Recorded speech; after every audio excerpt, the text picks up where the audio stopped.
नमल साथी वो पहचान कर स्टूल से उठे। सुर्ख लंबी मैक्सी में वो बालों की चोटी बनाए बेहद खूबसूरत लग रही थी। तुम तो चले गए थे। अपनी उम्र के लिहाज से वो सिर्फ इतनी हैरान हो सकती थी। वो कदम कदम चलता उसके करीब आ बैठा और नरमी से उसके दोनों हाथ थामे। मगर मैं वापस आ गया हूँ सोनी के साथ एक गेम खेलने।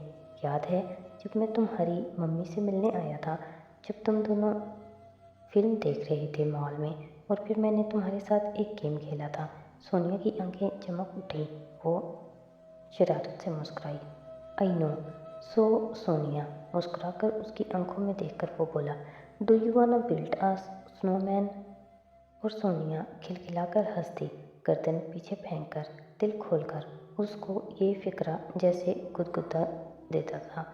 नीचे तहखाने के दरवाजे खुले पड़े थे और हाशिम वस्त में खड़ा सुर्ख चेहरे के साथ गार्ड्स पे गुर्रा रहा था, चीख रहा था, वो कहाँ जा सकते हैं? ढूंढो उनको, वो होटल में होंगे, ट्रैकर से ढूंढो। इर्द गिर्द अफरा तफरी मची थी। गार्ड्स आगे पीछे भाग रहे थे। रईस कंप्यूटर के सामने बैठा खट खट टाइप कर रहा था। तभी हाशिम की मोबाइल की बीप बजी। उसने झला कर देखा, एक नई वीडियो मौसूल हुई थी सोनी के टैबलेट से। वो ठहर गया और जब उस पर क्लिक किया तो मंजर सोनी के कमरे का था। वो वस्त कमरे में तैयार खड़ी थी, दोनों हाथ मखसूस रुख में उठाए, मुंह जरा खोले, आंखें बंद की। वो साकित खड़ी थी, जैसे बर्फ का मुजस्मा हो। हाशिम गोया खुद बर्फ बनता गया। कैमरा एक तरफ को पैन हुआ और सादी का सिर्फ चेहरा दिखाई दिया। गुड इवनिंग हाशिम करदार, सोनिया और मैं बहुत इंजॉय कर रहे हैं। सोनिया इस वक्त सोनिया नहीं है, वो ओल्ड है और फ्रीज हो चुकी है। और पापा को इतना तो मालूम होगा कि सिर्फ सच्ची मोहब्बत से किया गया अमल एक जमे दिल को पिघला सकता है ना वोल्फ? उसने रुक कर सोनिया को देखा। वो बंद आंखों से मुस्कुराहट दबाए सर को जरा सा खान देकर रह गई। इससे ज़्यादा वो नहीं हिल सकती थी। कैमरा वापस शादी के ऊपर हुआ। वो अब उठकर सोनी के कप में आ खड़ा हुआ। मैं सोनी के रूम में हूँ और मेरे पास बाहर खड़े गार्ड्स के टॉयस भी हैं। हाथ हाथ हिलाकर रीटा को पिस्तौल दिखाया और मैं पहले भी एक गार्ड को उसके ग्रैंड पेरेंट्स तक पहुंचा चुका हूँ। सो मेरी सलाहियतों पे तुम्हें शक तो नहीं होना चाहिए। अब देखना ये है कि सोनी के पापा सोनी के लिए, सॉरी ओल्फ के लिए क्या कर सकते हैं। मेरे सारे लीगल डॉक्यूमेंट्स लेकर इस कमरे में आ जाएं और मुझे यहाँ से बखैर आफियत निकलने दें, तो मैं सोनी को पिघला दूंगा, वरना सोनी हार जाएगी। और वीडियो बंद हो गई। जिंदगी में पहली बार हाशिम करदार को अपना सर, अपना दिल, अपनी सारी दुनिया घूमती हुई महसूस हुई थी। उसकी रंगत पहले सफ़ेद पड़ी और फिर सुर्ख। बौखलाकर उसने चेहरा उठाया। वो मेरी बेटी के कमरे में है। तब तक कंप्यूटर के सामने बैठा रईस भी बोल उठा था। वो वाकई उसी फ्लोर पे हैं, वस्त में, यकीनन मिसेस सोनिया के कमरे में। उसके कंधे के अंदर लगा ट्रैकर मैंने एक्टिवेट कर दिया है। वो अब बचकर नहीं जा सकता। और खबर वो कहाँ है? वो ज़ोर से चिल्लाया था। टाई की नॉट ढीली करते हुए उसने आस्तीन से तर पेशानी पहुंची। दिमाग अभी तक घूम रहा था। वो भी वहीं है। उसने अपने पेपर्स मांगे हैं। मैं उधर जा रहा हूँ। मेरे पीछे 5 आदमी मेरी बेटी के कमरे में भेजो। तुम दोनों कमरे की पिछली तरफ से आओ। और रईस, वो तेज तेज हदायत दे रहा था, स्नाइपर्स को बुलवाओ। वो छत पे बैठकर बैरूनी दरवाज़ों को ताक में रखेंगे। सादा कपड़ों में गार्ड्स को होटल के चारों तरफ बिखेर दो। वो दोनों जिंदा यहाँ से नहीं निकलेंगे। दांत पीस कर गुस्से से कहता वो बाहर की तरफ भागा। 2 गार्ड्स उसके साथ दौड़े थे। वो लिफ्ट में था जब फ़ोन बजा। सोनिया के नंबर से कॉल आ रही थी। उसने तेज़ी से फ़ोन कान से लगाया। अगर तुमने मेरी बेटी को छुआ भी तो तुम्हारे टुकड़े टुकड़े कर दूंगा। लाल बहू का चेहरे के साथ वो चीखा था। गुड इवनिंग हाशिम, कैसे हो? मुझे भी तुमसे बात करके अच्छा लगा। मौसम कैसा है? सोनिया से बात कराऊं? तुम सुन नहीं रहे मैं क्या कह रहा हूँ? तेज तेज तनफ्फुस के दौरान कांपता कांपता वो फिर घुराया था। वो तो बात नहीं कर सकती, वो फ्रोज़न है। क्या फिल्म है वैसे? कभी हमें दोबारा इकट्ठे बैठकर देखनी चाहिए। साथ ही लिफ्ट के दरवाजे खुले तो वो बाहर निकला। चंद गहरी सांस लेकर खुद पे काबू पाया। मैं तुम्हारे डॉक्यूमेंट्स ले आऊँगा, तुम्हें जाने दूंगा। तुम मेरी बेटी को कमरे से बाहर निकालो। खुद बेशक कमरा बंद करके बैठे रहो, मैं तुम्हारे साथ पूरा ताउन करूँगा, मगर उसे जाने दो। मरना चाहते हो खुशी से? अगर एतबार होता। वो गुनगुनाया था। तुम इतना नीचे कैसे गिर सकते हो? वो एक मासूम बच्ची है, कोई इंसानियत, कोई इखलाकियात बाकी है तुम्हारे अंदर? या एक कत्ल करने के बाद तुम उनसे भी गुजर चुके हो? वो अफसोस और बेयकीनी से कह रहा था। कोई घंटी बजी हाशिम करदार, याद है वो दिन जब मुझे बेबस करके तुम मेरी बहन के बारे में बात कर रहे थे? मेरी भी यही हालत हुई थी। अल्फाज के बरक्स उसका लहजा स्पाट था। हाशिम ने पेशानी को मसलते हुए बमुश्किल खुद पे काबू किया। अच्छा, मैं कमरे के बाहर हूँ, बताओ क्या चाहते हो? दरवाजे के सामने खड़े उसने फिक्रमंदी से इधर उधर देखा। मुस्तैद गार्ड्स अपनी गन निकाले जो कस खड़े थे। मेरे तमाम लीगल डॉक्यूमेंट्स जिनकी मदद से मैं वापस जा सकूं, मैंने मंगवाए हैं। चंद मिनट लगेंगे, तुम मुझे अंदर आने दो, कहकर उसने दरवाज़ा बजाया। लॉक घुमाया, वो बंद था। मैजिक आई भी बंद थी। वो अंदर झांक भी नहीं सकता था। वो पागल हो रहा था। साथ ही दरवाज़ा खोलो, उसने ज़ोर से बजाया। अगर तुमने एक दफ़ा फिर दरवाजे को हाथ भी लगाया तो मैं उसकी जान ले लूँगा। दरवाज़ा सिर्फ तब खुलेगा जब तुम डॉक्यूमेंट्स लाओगे, वरना। और सुनो, तुम अकेले आओगे? हाँ, मैं अकेला आऊँगा, मुझे 5 मिनट दो। बेचैनी से इधर उधर टहलने लगा था। दूसरी तरफ से फ़ोन बंद हो गया। हाशिम अब रईस को कॉल करके उसे जल्दी वो कागजात ऊपर भेजने को कह रहा था। एक खाकी लिफाफे में चंद रद्दी कागज़। वो ये दिखाकर सदी को कम से कम दरवाज़ा खोलने पर मजबूर कर सकते थे। एक दफ़ा दरवाज़ा खुल गया तो उसके बेहतरीन मार्क्स में इन दो अफराद को संभाल लेंगे। जब तक ये कार्ड ऊपर आया, वो लिफाफा लेकर, जिसमें रईस का पासपोर्ट और चंद रद्दी कागज़ थे। इस कमरे को दोनों इतराफ से घेरा जा चुका था। हाशिम कारदार की आधी नफरी वहाँ मौजूद थी। कुछ लोग बालकनी में उतर आए थे, कुछ बंदूकें संभाले राहदारी में खड़े थे। हाशिम ने लिफाफा पकड़ा और दरवाज़ा खटखटाया। जवाब नदारद। उसने गार्ड से मास्टर की कार्ड लिया और दरवाजे में लगाया। दरवाज़ा खुल गया। साथ ही, मैं तुम्हारे पेपर्स ले आया हूँ, उसने एहतियात से कहते हुए दरवाज़ा धकेला।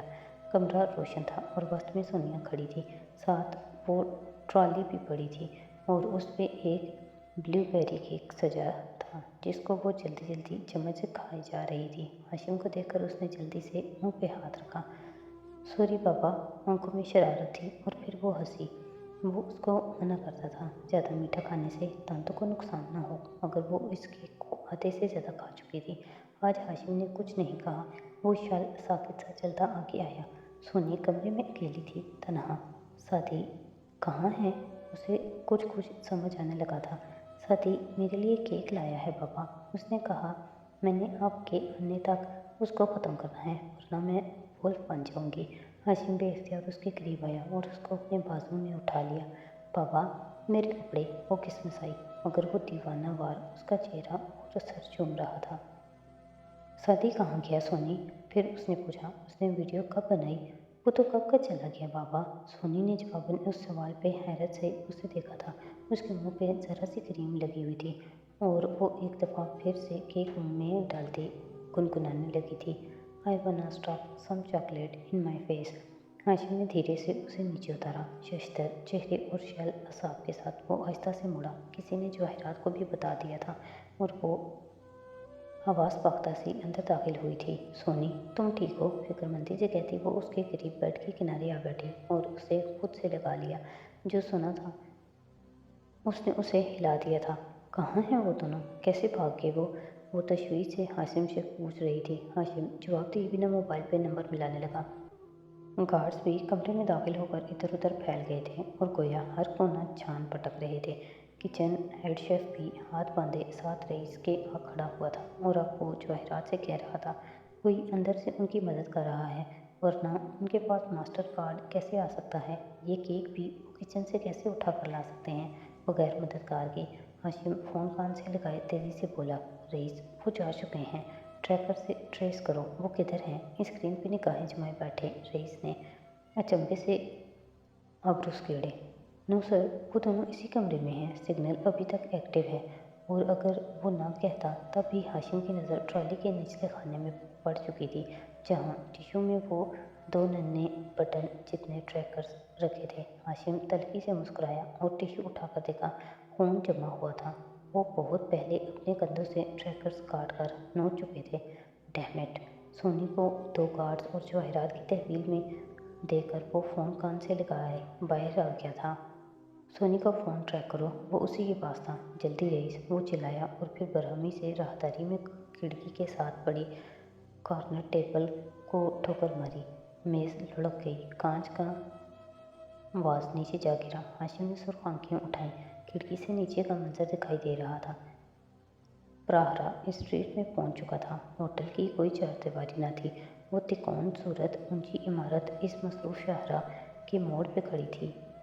मेन रिसेप्शन से निकलो तो सामने सड़क थी जो इस वक्त लोगों से भरी थी। उसके झुरमुट में प्राहरा की रिवायती मलबूसात ओढ़े पुजारी चलते जा रहे थे। 100 हाथियों के काफिले इस वक्त सड़क से गुजर रहे थे। हाशिम ने एकदम चौंक कर सर उठाया। उसके ऊपर जैसे कोई इंकशाफ हुआ था। प्रहरा, वो प्रहरा के हजूम में गुम होने वाले हैं। फिर तेजी से मुड़ा। सड़क पे जाओ, स्ट्रीट में फैल जाओ, वो नज़र आ जाएंगे। मोबाइल बजा तो उसने तेज़ी से कॉल उठाई। दूसरी तरफ रईस था। सर, सोनी का फ़ोन बाहर की तरफ जा रहा है। बाहर प्रहरा की तरफ। मैं भी उधर जा रहा हूँ। रईस दूसरे हाथ में टेप पकड़े उसकी लोकेशन को सामने रखे भागता हुआ किचन से निकल रहा था। हाशिम अब ऊपर खड़ा अपने गार्ड्स को चिल्ला चिल्लाकर हिदायत दे रहा था। छत पे मौजूद स्नाइपर्स तैयार थे।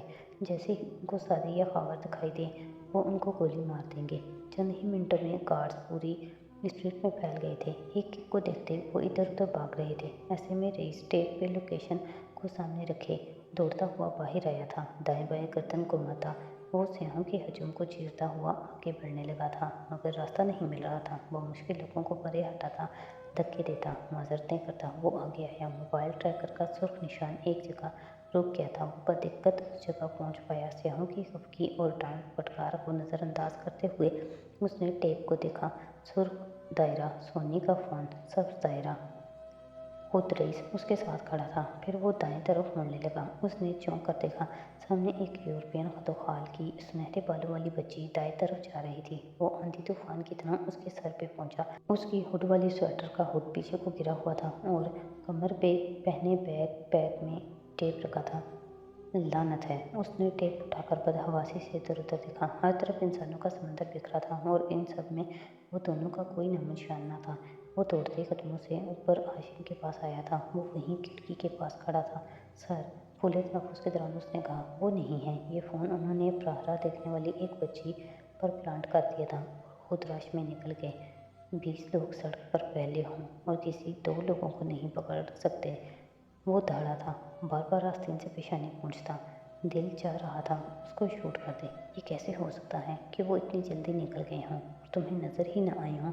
सुलेमानी चोगे पहन रखे थे उन्होंने। क्या?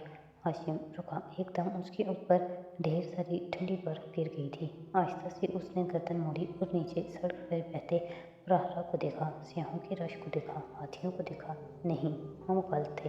प्रहरा परेड सिर्फ डिस्ट्रैक्शन है, हमारा ध्यान हटाने के लिए। वो प्रहरा के हजूम में गुम होकर नहीं निकलने वाले थे। चौंक कर इन लोगों को बारी बारी देखा। क्या इस होटल से निकलने का कोई और रास्ता भी है? रईस ने सवालिया नज़रों से ग्रे कोट वाले गार्ड को देखा जो होटल सिक्योरिटी में से था। उसने फ़ौरन नफ़ी में सर हिलाया। नहीं सर, दरवाज़ों के अलावा कोई और रास्ता नहीं है। पीछे खड़ा शेफ खामोशी से उनको देखता रहा। कारा, हाशिम शोलेबार नज़रों से उसे घूरता 2 कदम आगे आया। मैं अभी तक ऐसे क्रिमिनल से नहीं मिला जो एक अजीमुद्दशान होटल बनाए, उसके तहखाने में ज़ाती जेल रखे और फिर पुलिस के अचानक रेड से बचने के लिए कोई खुफिया रास्ता न रखे। मुझे बताओ, कोई और रास्ता है या नहीं? सर, आप मेरा यकीन करें, यहाँ पे कोई दूसरा रास्ता नहीं है। होता तो मैं आपको पहले बताता। पहले यहाँ पे मेन हॉल थे मगर बाद में उनके ऊपर सर्विसेज बाथरूम्स बन गए तो वो भी बंद हो गए। और हाशिम ने पूरी कुव्वत से उसके जबड़े पे मुक्का दे मारा। वो पीछे को लुढ़क गया, दीवार का सहारा लिया और गिरते गिरते बचा। उनके पास कमरों के मास्टर्स की कार्ड्स हैं, बेहोश करने वाली गैस है, असला है, होटल की वर्दी है। कोई अंदर से उनकी मदद कर रहा है और तुम्हारे जैसे गधे का ख्याल है कि उनकी मदद करने वाला फर्श की चंद ईंटें उखाड़ कर उनके लिए मेन हॉल खोल कर नहीं रखेंगे। वो चीखा था। जिसके मुंह पे लगी थी वो खून आलूद मुंह पे हाथ रखे सर झुकाए सीधा खड़ा हो गया। किधर है मेन हॉल्स? लेकर चलो मुझे उधर। एक दफ़ा फिर गार्ड्स की दौड़ें लग गई थी।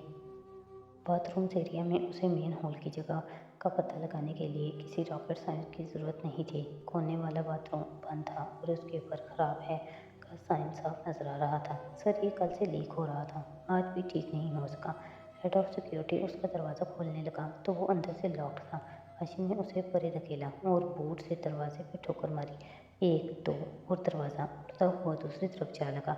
अंदर फर्श के कोने में इतनी जगह उखड़ी पड़ी थी कि एक आदमी नीचे उतर सके। नीचे 30 फीट की उतराई थी और उसके नीचे लंबी सुरंग। हाशिम आगे आया और उस मेन हॉल के दहाने पे खड़े होकर गर्दन झुकाए अंदर को झांका। ऊपर एक टाइल तले एक कागज़ रखा था। हाशिम ने झपट कर उसे उठाया और चेहरे के करीब लाया। Everyone's bet off a fixer upper. वो शादी की लिखाई लाखों में पहचानता था। उसे से मरोड़ कर कागज़ पर फेंका। गार्ड और रईस बाहर को भागे थे। कुछ लोग अंदर उतर रहे थे, कुछ बाहर उसके दूसरे दहाने तक जा रहे थे, मगर हाशिम करदार जानता था कि वो लोग अब तक बहुत दूर जा चुके होंगे। काफ़ी देर पहले जिस वक्त हाशिम करदार सादी से फ़ोन पे उसके डॉक्यूमेंट्स लाने की बात कर रहा था, उससे कुछ देर बाद वो दोनों सड़क किनारे बने उस मेन हॉल के ऊपर रखी लोहे की प्लेट उठाकर बाहर निकल रहे थे। सोनी का टेप वो सर्विस बाथरूम तक जाते हुए रास्ते में एक स्याही बच्ची के बैकपैक में गिराकर आगे बढ़ गया था। देर सड़क पे वो तेज़ी से बाहर निकले और लोहे की प्लेट बराबर करके उसी तरह आगे बढ़ते गए। सड़क करीबन सुनसान थी। अमूमन वो पुररौनक होती थी, मगर चूंकि ये प्राहरा का रूट नहीं था, सो सारे लोगों को यहाँ से सिमट कर उधर जा चुके थे जो फिर रहे थे। उन्होंने बैकपैक और टॉर्चेस पकड़े। 2 आदमियों को मेन हॉल से निकलते देखकर उसकी सफाई या प्लम्बिंग का अमला ख्याल किया और नज़रअंदाज किया। उनको 30 मिनट लगेंगे कम से कम इस मेन हॉल का मालूम होने में, खावर ने तेज़ तेज़ चलते घड़ी देखते हुए कहा। साथी खामोशी से चलता रहा। वो इतने दिनों, हफ्तों, महीनों बाद ताज़ा हवा में आया था। सर उठाकर पूरे चांद को देखा जो उसे आसमान पे दमक रहा था। पोया माही कामिल और उसकी चांदनी में नीचे बहते प्रहरा की मौसीकी और शोर यहाँ तक सुनाई दे रहा था। एक मुड़ मुड़कर खावर ने लबों में उंगली डालकर सीटी उचाई। 3 दफ़ा फौरन से एक टुक टुक श्रीलंकन रक्षा तेजी से चलता उनके करीब आ रुका। वो दोनों जल्दी से उसमें बैठे। टुक टुक सड़क पे गोया उड़ता हुआ वो चला गया। और यकीनन ये टुक टुक ड्राइवर भी तुम्हारा जानने वाला होगा, सदी ने तेज़ हवा के शोर में ऊंची आवाज़ से साथ बैठे खावर से पूछा। मैंने इस शहर में हाशिम करदार के लिए बरसों काम किया है, क्या मेरे चंद वफादार कॉन्टैक्ट्स भी नहीं होंगे यहाँ? वो बिगड़ कर बोला था। साथी मुस्कुरा कर रह गया, मगर वो जानता था अभी वो आज़ाद नहीं है। जब तक हाशिम करदार के आदमी इस मेन हॉल तक पहुँचे, वो दोनों मफरूर कैदी वहाँ से बहुत दूर जा चुके थे।